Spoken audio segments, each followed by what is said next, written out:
Jeffrey's running the race of men. Every man that he runs past means that he's upgrading himself. At the finish line is the life that men want. Money, status, love, fame, safety, freedom, fulfillment. And it's a competition. He's been going to the gym and building muscle. He's being more productive. He's been meditating and journaling. He's racing past so many guys. He's about to get to the point. What the? Someone just tripped Jeffrey up. Who would trip up a man in his attempts to improve himself and beat the competition? Everyone looks over to the tribe leader for help. Adonis! Adonis notices the commotion. He hears word of what happened. Who would set up this trap to hurt young men? Like a CIA agent piecing together the puzzle, Adonis figures out the perpetrator. He takes his private jet to Silicon Valley, goes into the fanciest building straight to the top. It was you, wasn't it? Mark Zuckerberg nods his head in shame. So if you want to ruin your day, just go onto Instagram, go onto Facebook, who the fuck uses Facebook? Go onto Instagram or TikTok and just go onto the explore page. And there is just hundreds of people who are more attractive than you. There's a guy, if you're a guy, there's a guy who's more muscular, more successful than you. And that fucks up parts of your brain. If you're a girl watching this and you go onto Instagram, there's hundreds of girls who have got better figures than you. They've got like juicier lips and like sharper, what do girls value? Like sharper cheekbones and like thicker hair. You want to ruin your day, just go on these apps, and it's very interesting. We know this. What I've just said in the last few sentences, you know this, don't you? So why is it so common for us to keep self-harming? We know that this will hurt us and we keep putting ourselves there. I'm going to give you the bro science explanation of why this hurts us so much. And perhaps some nerds will like correct me like, oh, actually, it's not about.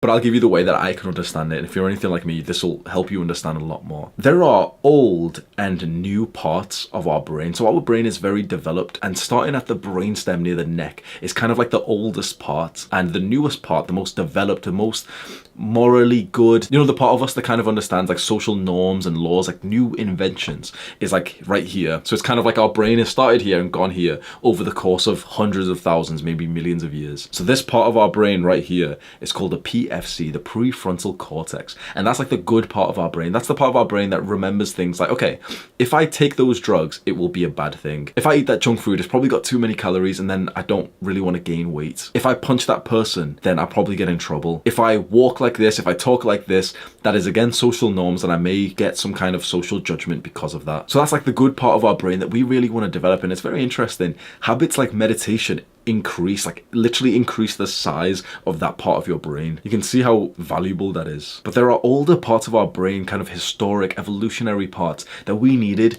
just totally for physical survival hundreds of thousands of years ago in caveman times when there was real risk of getting your head bashed in by like the alpha male caveman Ugg over there, and also the saber-toothed tigers that was invading caves. The older part of our brain that we're concerned about is called the amygdala, and the amygdala is kind of like the anxiety center of your brain. It's kind of like where you feel certain emotions that tell you, okay, shit's not right, I'm scared, something's bad's gonna happen. And this part of our brain is extremely important. It's what's kept us alive. If we didn't have the amygdala to the level that we did, you know, like the size of it or however it matters, we would have went extinct as a species. Caveman and woman hear some noise and then suddenly get attacked by a saber-toothed tiger. The caveman tries to protect his woman and he dies in the process. The cave woman runs away. Her amygdala is now forever changed and she's gonna remember that moment with a sense of trauma, PTSD. That trauma will actually protect her because she will be ultra vigilant for that same noise, the same patterns of behaviors, of things that happened, emotions, smells, sounds when that traumatic event happened. Eventually this cave woman pairs off with another caveman, as such is like the way of like sexual nature and evolution. And then when she suddenly just clicks into that amygdala mode and she hears something, they run away or they get ready. The new caveman, Alpha 2.0, looks at her face, realizes something's wrong, and now he has time to prepare, and he grabs his like wooden club ready, and then he beats off the saber-toothed tiger. The amygdala was absolutely essential for us. Also, when we started merging into tribes, let's say 10,000 years ago, 50,000 years ago, and we went less from like individual cavemen to like more tribes of 50, 100, the amygdala is also what really caused fear and pain inside of us when we would fear that our social status in the hierarchy was at risk. So that's something that is evolutionary inside of us, is that we are social creatures and we all, no matter matter, even if you don't want to believe it, we all subtly know where we are in the social hierarchy. Where we are in this hierarchy determines your mood. It determines how like happy you are. And there's real science. Jordan Peterson talks about this a lot. There's like serotonin and dopamine like that increases the higher you are in this social status. So essentially, the better that you are compared to other people, this is dark truths of human nature. We don't like to talk about like being better than anyone else, but this is the real truth. The better that we are than other people, the happier we feel, the more serotonin and like good hormones that are pumped inside of us, the more testosterone that we have, the better that we are. And so all those things are reversed the worse that we are compared to other people. Now in our tribes of roughly 150 is like the magic number. 150 was usually our tribe number. You'd slowly, as a young person full of energy, full of ambition, slowly start moving up the ranks and feel pretty good about yourself. And sure, there might be like someone that you couldn't really beat. So you're a guy and he's just a little bit stronger. You're both like 21, ready to like, marry this woman or something, and she chooses him, and fair enough, you went down one rank there. And that would have hurt, it would have been significant. But that's acceptable. That's that's life in a sense. What happens now is this guy, there's 50,000 of them on Instagram. And so you go onto Instagram and you see these guys, just so many of them who are doing better than you in a certain, fake persona, because a lot of Instagram is inauthentic as well. And, maybe they've rented that Lamborghini or some shit. You're seeing these guys who are doing better than you. And that part of your brain, the amygdala, just can't help but stay vigilant that you keep getting knocked down in the social hierarchy. Where does your amygdala think you are right now? Because our brains are only supposed to work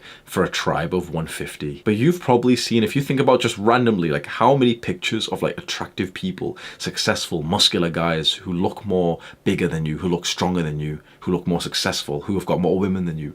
How many of those pictures have you seen? I think it's actually realistic to say thousands, maybe tens of thousands. So now is it any wonder why it feels like we may have the symptoms of like ultra low serotonin and dopamine? Because our brains have not evolved for this level of technology. So when we see hot people on social media, it's way deeper and it's way more painful than it just seems. You can see someone and there's this sort of conventional modern advice of like, yeah, that's someone else and you shouldn't compare yourself to anyone else. That advice does not work. Humans do not ever enact that advice of like, you don't compare yourself to anyone else. That's complete bullshit. That's like a modern invention that is completely against our evolutionary nature. To be human is to compare. To be human is to compete. Anyone who tells you that I don't compete with anyone else, I'm just competing against myself, is fucking coping. It's impossible. You can't just compete against yourself.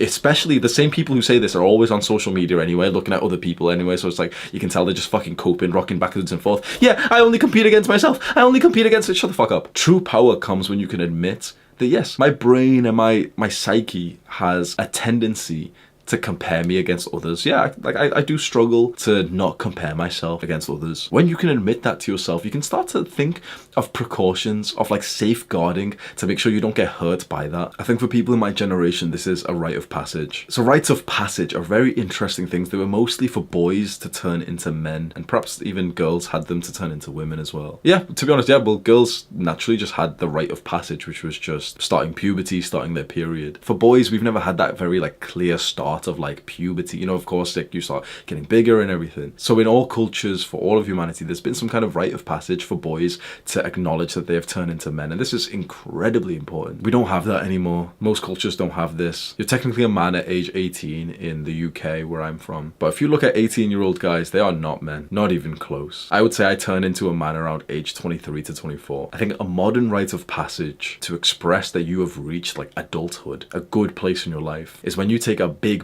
step back from social media. This is our war, this is our weakness, this is our addiction, our virus. Every generation previously had some kind of big enemy. They had like some big focus on like the plague. They had an enemy, they had a war, and that gave them purpose. It gave them a need to be productive. It gave them a need to be together. And we felt like we haven't had that. And I realized just recently, like, we're actually fighting what is somewhat an invisible war. There is a war that's being fought against us that we didn't even realize, and it is social media, technology addiction. This is the war. This is the enemy that we've been waiting for our entire lives. We are sick of social media. We are sick of porn. We are sick of video games. We are sick of just binge watching shit on Netflix and like all these shows that we just waste our time and we don't really even enjoy them, but for some reason we just keep going back to them. This is our generation's war, because we are absolutely fed up with the effects that these companies, this like technology has on us. When you understand a little bit more and more about the negative negative effects of social media like we've done in this video,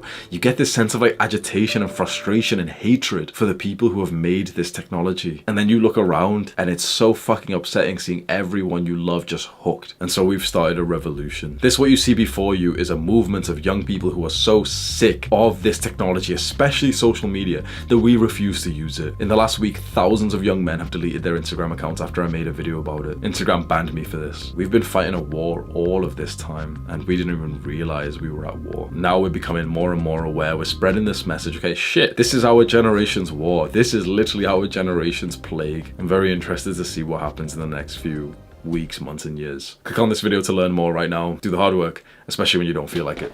Mwah.